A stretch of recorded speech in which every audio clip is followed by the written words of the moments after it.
আপনার পছন্দের মানুষটি আপনাকে ভালোবাসতে রাজি হবে, আপনাকে বিয়ে করতে রাজি হবে, আপনার সাথে সম্পর্কে আবদ্ধ হবে।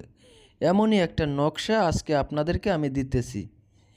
দর্শক, অনেক সময় দেখা যায় আপনি কোনো ছেলে অথবা মেয়েকে ভালোবাসেন, পছন্দ করেন, কিন্তু সে আপনাকে পছন্দ করে না, ভালোবাসে না, সে অন্য কাউকে ভালোবাসে, পছন্দ করে। আপনি চাইলেই কিন্তু আজকের এই নকশাটি দ্বারা তাকে আপনার ভালোবাসায় আবদ্ধ করতে পারবেন, রাজি করাতে পারবেন। নিয়ম জানতে অবশ্যই আপনাকে সম্পূর্ণ ভিডিওটি দেখতে হবে।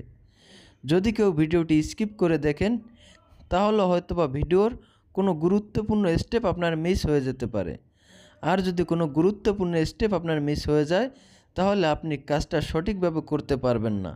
আর সঠিকভাবে কাজটা না করলে ফলাফল একেবারেই শূন্য আসবে, অর্থাৎ ফলাফল আসবে না।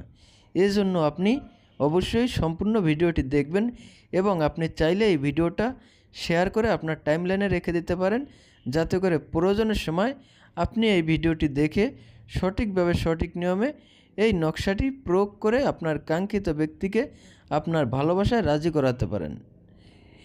এজন্য প্রথমেই আপনাকে একটা সাদা কাগজ নিতে হবে।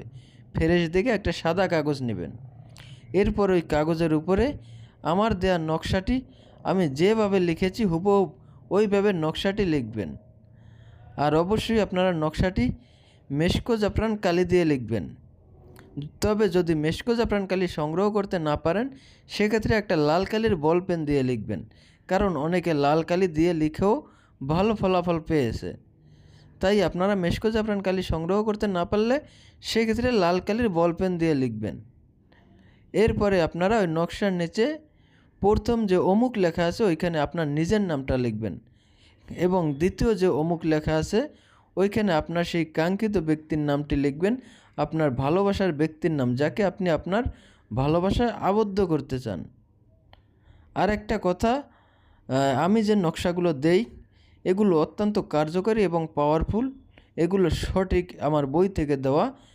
আপনারা অনেকেই মিথ্যা মনে করতে পারেন, ভুয়া মনে করতে পারেন, তাতে আমার কিছুই আসে যায় না। তবে হ্যাঁ, দেখা যায় যে অনেক সময় অনেকের ক্ষেত্রে অনেক নকশায় কাজ হয় না। সেক্ষেত্রে আমি আপনাদেরকে বলবো যে ভাই, একটা নকশায় যে সবার কাজ হবে এমনটা কিন্তু না। আপনার একটায় কাজ না হলে আর একটা করবেন, আর একটা না হলে আর একটা করবেন। তবে আমি যে ভিডিওগুলো দিই এগুলো প্রত্যেকটাই সঠিক। এরপরে নকশাটি যখন আপনার নিয়ম মতো লেখা হয়ে যাবে, এটাকে আপনারা সুন্দরভাবে কেটে ভাঁজ করে একটা ছলিতা বানিয়ে তিলের তৈল দিয়ে ভালোভাবে ভিজিয়ে নেবেন। ভেজানো হয়ে গেলে এই নকশাটি আপনারা সাথে সাথেই জ্বালিয়ে দিবেন, আগুনে জ্বালিয়ে দিবেন।